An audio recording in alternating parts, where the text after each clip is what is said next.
David Brooks is here. He has been a columnist for the New York Times since 2003. He also teaches courses on leadership at Yale University. He is known for tackling big ideas and wide-ranging subjects from politics and the presidency to capitalism and character. More recently, he has turned his focus to the 2016 presidential campaign.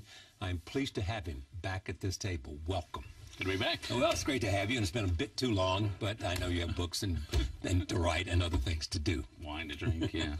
Wine to drink, food to eat, right, you know, museums to see. I'm usually drunk by this time of night, so. Isn't it great to have a huge appetite? That's what I say about life, you know.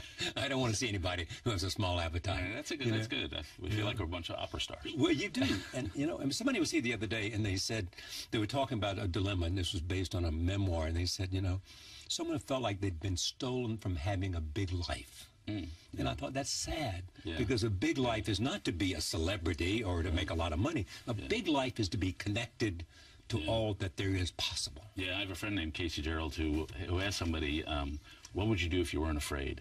Yeah. And this was in a job interview. Like he was being interviewed, and the woman started crying. So, like, there are people who are just held back. Held back by fear, including me. So. Because because they get into early things, they get into things like marriage and children and responsibility and mortgages and you know and career rather than. Right. I always tell my college students that 2/3 of you will be more boring at age 30 than you are now. Oh, the other thing that happens is you just get happier. I mean, there's this famous U-curve where people's happiness is high in their 20s, and then it bottoms out at 47, which is called having teenage children, and then it rises after they've gone away and partly out of the nest. Yeah, right. And so people who are older look at the world in a happier way. They look at happier faces. They don't look at the bad faces. The other thing, and this is, I hope where I am, is you get to a certain age and you sort of know who you are, and so you can take a big risk in the middle of life or even toward the end of life, because you figure out where it's all adding up. Right. And you've got some resources now, and you're ready to take the big risk because you've basically got a ground of stability. That's when you should be taking the biggest risk. Yeah. And so you're taking risk? I hope so. Partly this election, I messed up big time with not knowing Trump was coming. And so then when something like that happens, you take a look at yourself and you think, what did I miss about America? And I'm too much in the Acela corridor. I got to get out. That's one thing. Meaning you're in the Acela corridor from Boston, New York to Washington, rather than being in farms and factories around the country. Or when I'm out, and believe me, I travel every week, but I'm at a college here, so I'm always within the bubble. Right. And so I got to get out. But then the other thing is, like, I've achieved, way more career success than I ever thought I would. So it's time to take some chances on the spiritual realm, on the personal, on the emotional realm, and I got nothing to lose. Okay, let me come back to that. I mean, I'll come to politics and back in a moment, and Trump. There's much to talk about. But you're willing to take chances in the spiritual realm. What does that mean? Well, I hope I'm not violating confidence. So I had a friend from, I went to a summer camp in Connecticut for 15 years. And I had a friend named Wes Wubenhorst, and he was exuberance personified. He couldn't get through a sentence without clicking and whistling because he was just inner light. He just radiated it. And so he died last week, or 2 weeks ago now. And I went to see him. It happened to be the day he died. But he greeted death with such confidence and almost joy that he was a man of deep faith. And he said, I'm going to the kingdom. And to greet death with such joy and to have the faith that not only animated his approach to death, but animated his life. And he was a man who worked in Honduras a lot, who helped with domestic violence, who was a youth counselor, a life of selfless giving. And so a lot of us who have our name and talk into microphones a lot, we don't have that. I certainly don't have that. And so how do you get that? So you see examples like that, and you think, what do I have to cut loose to get that? Because that would be wonderful. And so that's, But you've spoken to that idea in other places. Yeah, of course. I mean, it's been a lifelong passion, but frankly, writing a book about it, or reading a bunch of books about it, doesn't get you there. Talking to someone who've lived it gets you there. Or actually living it. My joke is buying books that get about it, like my book. That gets you there. But no, you've got to get there with the direct contact with the people in need, or you've got to have an emotional connection. And a lot of us in middle age hopefully become emotionally more open and frankly more feminine. And so you gotta be the radical leap has to be in the realm of emotional vulnerability, which is lived out day to day. And part of this comes from the fact that you know that you have the skills of life, in a sense. I mean, that you have skills that you can, as you say, you have a certain level of achievement and comfort. Yeah. You know. And I Carl Jung said, the first half of life is building the outside world. The second half should be finding generativity, finding a cause, finding something. But I think also a lot of us, get more emotionally equipped. Certainly, I was an emotional idiot for large parts of my life, and then you work on it, and you try to widen your repertoire of emotions by having better relationships, by listening to music, by reading literature, and suddenly you're more emotionally sensitive to people, and you're hopefully braver and willing to be more vulnerable. You're willing to slow down, which is something that's challenging for me. But out of that, I think, comes a rest. There's a guy named Joseph Piper who said leisure is not playing golf.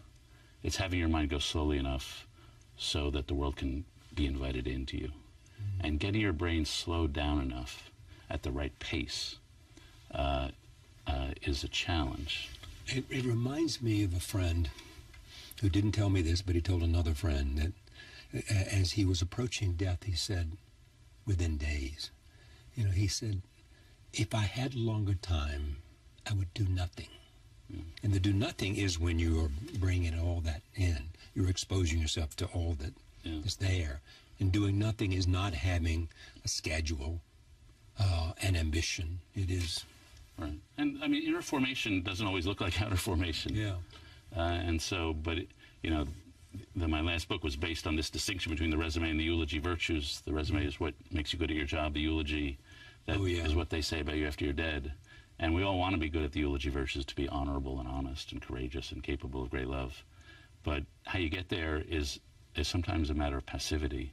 Another piece of writing I just came across was Abraham Joshua Heschel on the Sabbath, on taking a day off. And he said the Sabbath is a palace in time. And you don't have the Sabbath, you don't take a day off so you can be more efficient at work. Yeah. You work so you can climax your week at the Sabbath.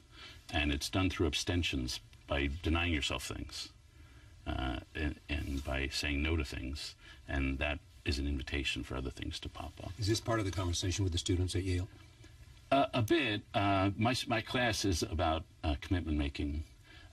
My view is now, my last book was too individualistic. I got some things wrong about inner life. And the characters in my book who I really admired, Dwight Eisenhower, Dorothy Day, Frances Perkins, were able to make awesome commitments to things outside themselves. And so the ability to make long-term commitments to things strikes me as the key to a good life. And the argument of my class is that you make 4 big commitments in life: to a spouse and a family, to a vocation, to a philosophy or faith, and to a community. And how well you make and live out those commitments will determine the quality of your life. And so it's about how you make these long-term commitments to things, whether it's a partner or whether it's a faith or philosophy. And that's an ongoing learning process. Yeah, well, to me, a commitment is falling in love with something and then building a structure of behavior around it for those moments when love falters. And because we all, you can't think yourself into a commitment to who to marry. You can't think yourself into a vocation. I love being a journalist, or I love being a sculptor.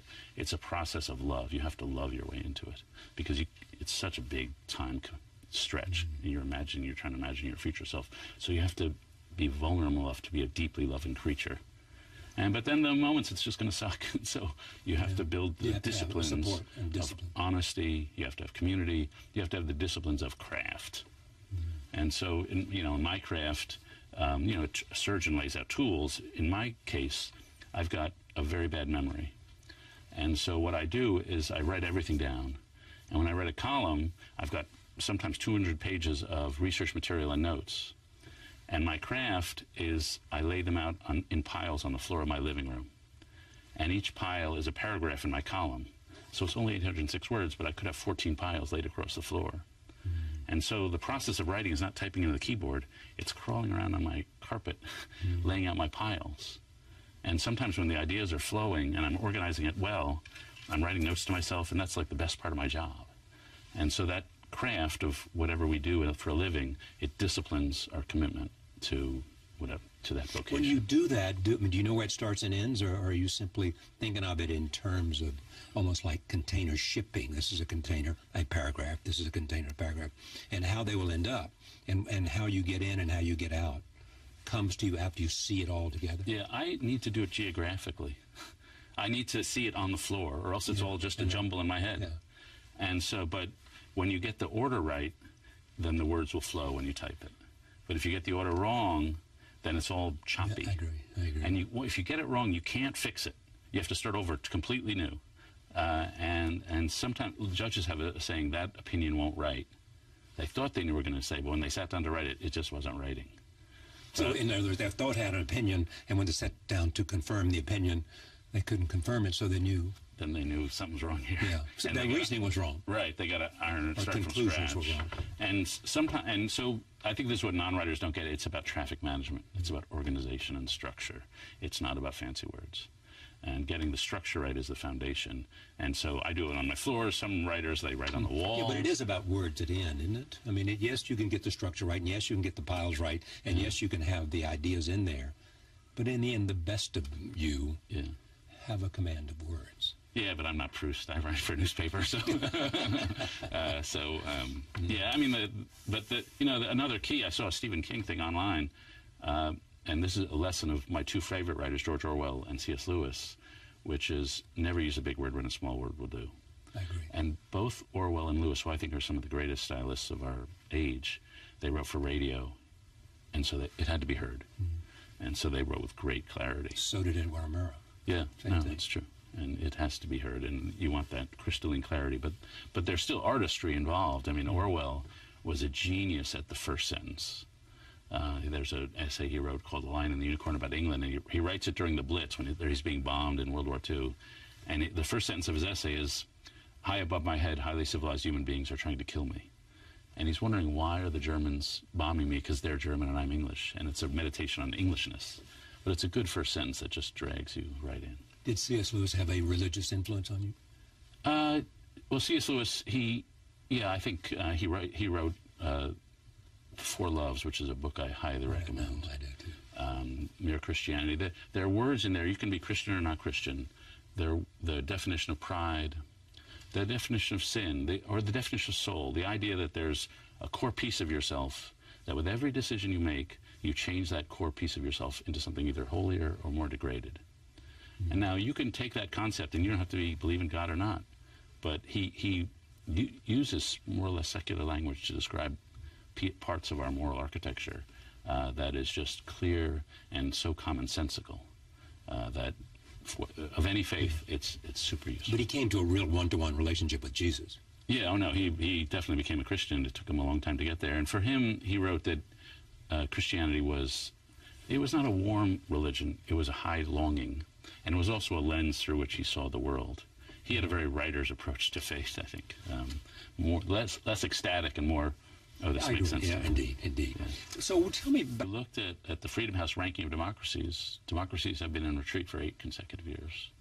And I think it's the stress of globalization, the stress of technological change, the rise of religious fundamentalism, the rise of ethnic nationalism.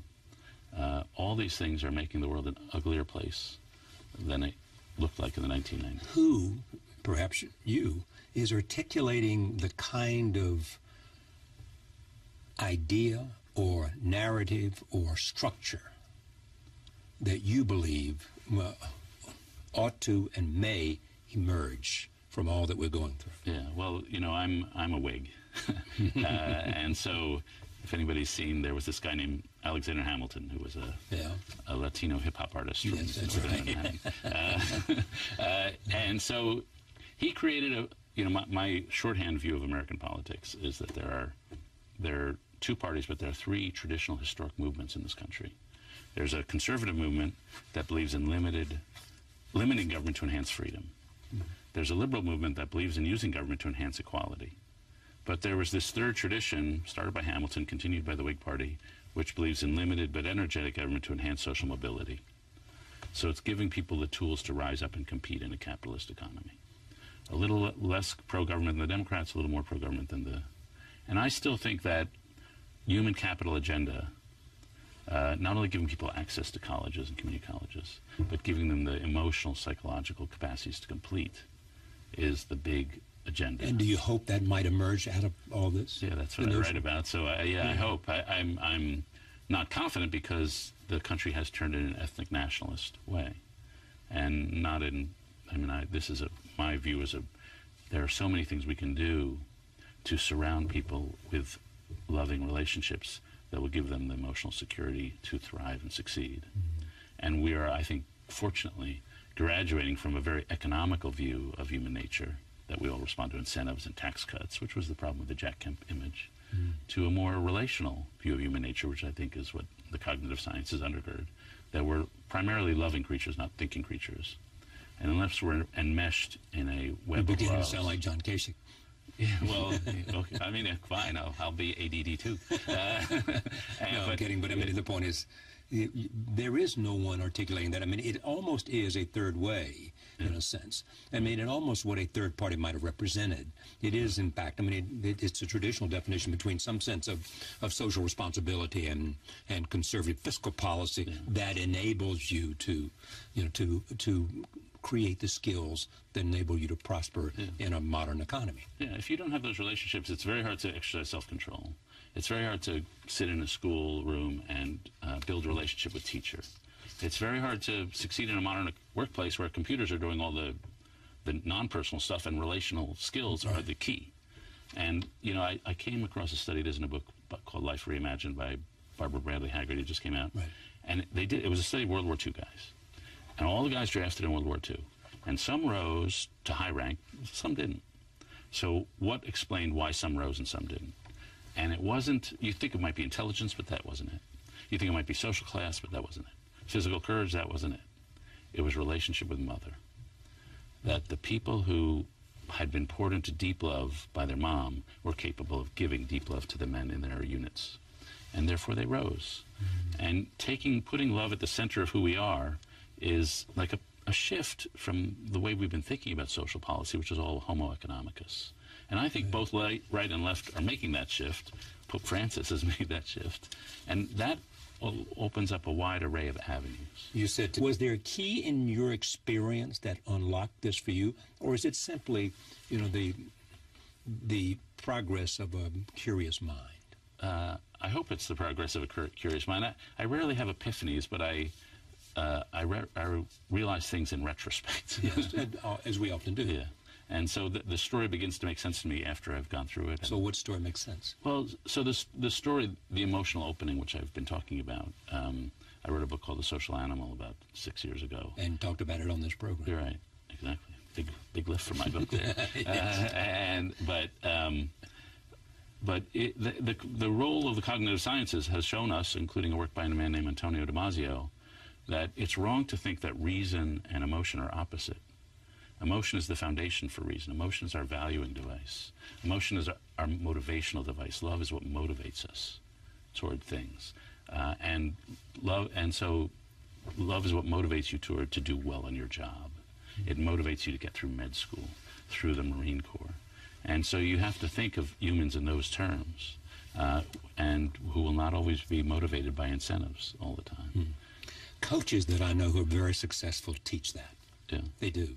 Right. Love your colleagues, love your teammates, love the game itself. Yeah, and knowing yourself well enough to have the right desires. Yeah. Some of us, we think we want one thing, but we actually want another, but we don't know ourselves well enough. And then surrounding yourself with something, this is why the commitment, it's the willingness to fuse yourself with another person, to fuse yourself with an identity. There's a quote I love by Louis de Bernier, wrote a book called Captain Corelli's Mandolin.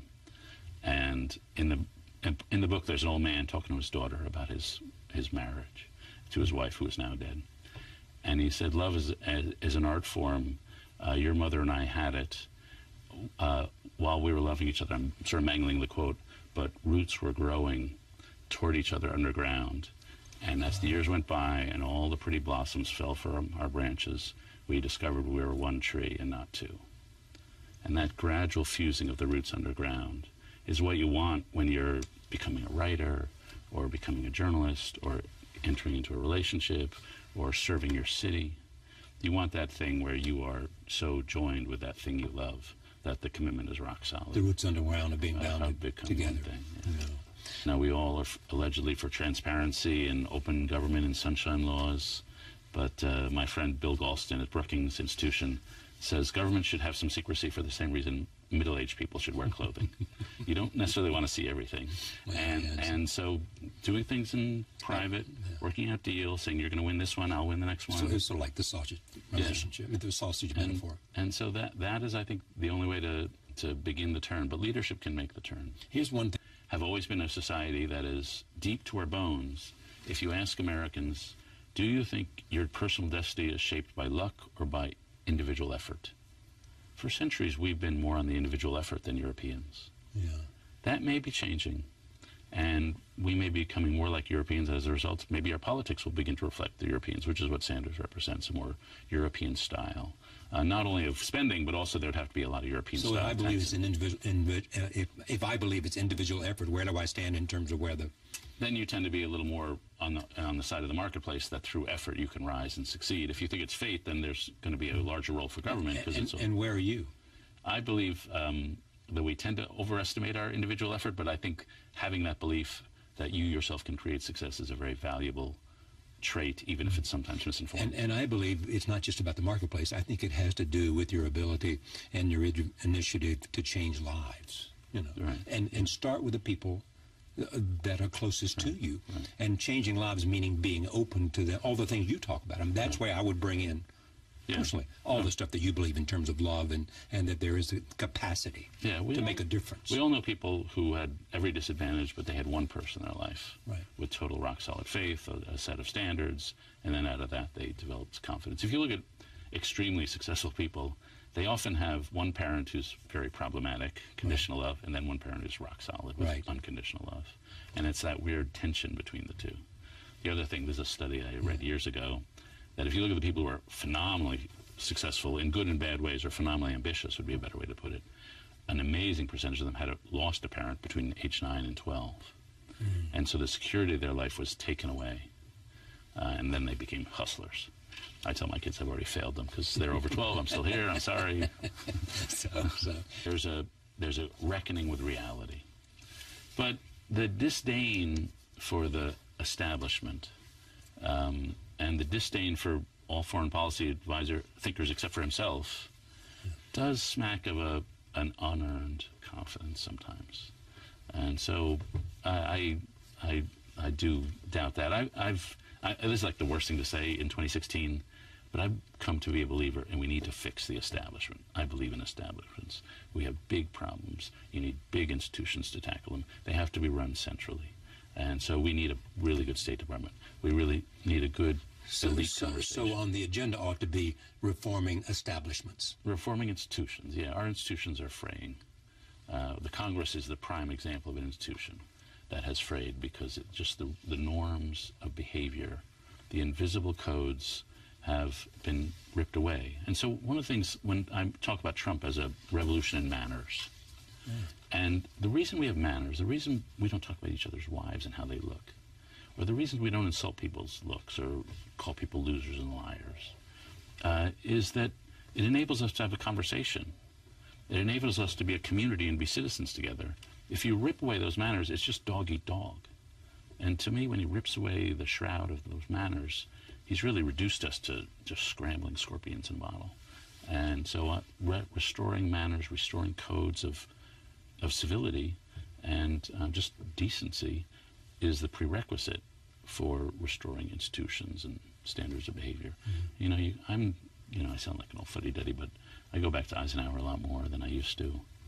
Just a sense that politics is a competition between partial truths, and what you're trying to do is just balance. But ask yourself what's contributed to that, and has social media, where there is an anonymity on the one hand, you know, and an instant place to privately express your grievance, your anger, your protest, your differences, your criticisms, can have no bounds. No. Yeah. I would say deeper than that.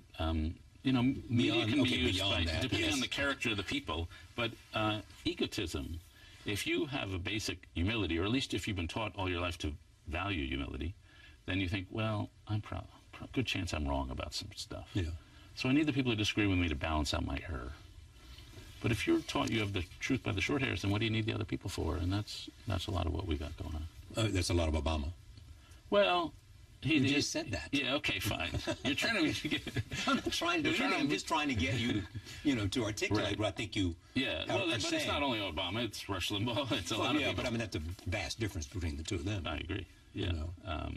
But I do think you have to. The thing about democracy, and this is why politics is noble, it forces you to recognize the other people are in the room, and they have to be there. So you could wish them away. You may think they're jerks, but they're in the room. But it hasn't worked. That's been the biggest problem we've had in this country for a while. It is the absence of people willing to compromise, willing to say, as Ronald Reagan said,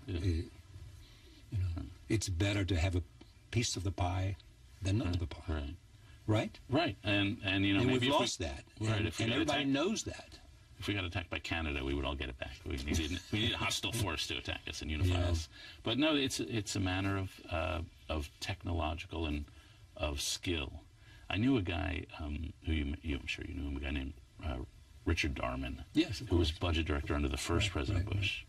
And we would occasionally go out to lunch, and he would just regale me with stories of craftsman-like skill. Oh, no. Like there was a guy who was defense secretary under Nixon, I think Mel Laird. Yes. And he would go to the White House, and there was a barber shop in the White House in those days, and he didn't have much hair, but he would go to the White House at 3 p.m. every Wednesday. He didn't really need a haircut, but he would go. And so it would say on the Pentagon schedule, which everyone could see, Laird to White House. And so people, and Richard Darman understood that. Yeah, he understood the little, those are the tricky little games. But Richard Darman, his role in the Reagan White House, working for Jim Baker, was to control the flow of information. Right, exactly. And he viewed that as power. Yeah. His remarkable understanding was sort of how power works inside an institution. Yeah, another story he told me was that they were passing a Social Security reform, I think in 82 or 83, and it was going to hurt seniors. And the dean of seniors in those days was Claude Pepper, Red Pepper. Yes. And so they pull him out to Blair House, across the street from the White House. They negotiate. Everyone else signed on the deal except for him. They beat the hell out of him, and he finally agrees. And they march him to give a press conference at like 2 in the morning because they know if he has time to sleep on it, he'll back out of the deal. And so just how you do that complicated thing is a skill. Execution is a skill. And so are you saying we need more of this? Yeah, it's not something a writer has, but it's what Jim Baker had it. He had that skill of execution. And it's a skill that... And Lyndon Johnson had it, too. Yeah, and Withers with disuse. And so passing a complicated piece of legislation with a bipartisan majority is a skill of execution. And if you want an example of it, go see the Lincoln movie, the Spielberg's Lincoln movie. Yeah. He's passing, and he's like listening to that guy. How do you reach that guy? How do you reach that guy? How do you touch her? It's that political deftness. And that's the nobility of politics. And we disdain politicians for being crass and deal makers, but... We disdain the word politician. Yeah, but there's a craft and a nobility to it. And I would say, everyone's dumping all over the elites, but the people I know in government, the civil servants, they're in it for the right reasons. The job is not that glamorous. You talked about on campus a modern shame culture, in which those accused of incorrect thought face ruinous consequences. Yes. I do find in campus after campus that I visit it's more narrow-minded than it was 5 years ago or 10 years ago. And what interests me is we had this book came out in 1980-something called The Closing the American Mind. Right. That says, we're all moral relativists. Alan Bloom. Right. And our students don't believe anything. They're all non-judgmental. That is not true anymore. There is a moral system being born. And so trying to understand what that moral system is an interesting problem. I'm trying to figure out what it is, when judgments are made, when they're not. And I was helped by a writer in Christianity Today who said what's happening is because of social media and the omnipresence of social media, that everyone's afraid of being excluded or condemned in social media. So we're moving from a guilt culture, I don't want to do what's wrong, to a shame culture, I don't want to be excluded from the group. And so it's a shift in the moral system. And so that fear of exclusion is the basis for our so the axis is not right, wrong, it's inclusion, exclusion. And if you're not being inclusive, then somehow you're doing something very wrong, and then you get the whole world falls down upon you. The problem with that is, if you have a set of universal transcendent truths, you're trying to live up to it, you can stick to those truths through thick or thin.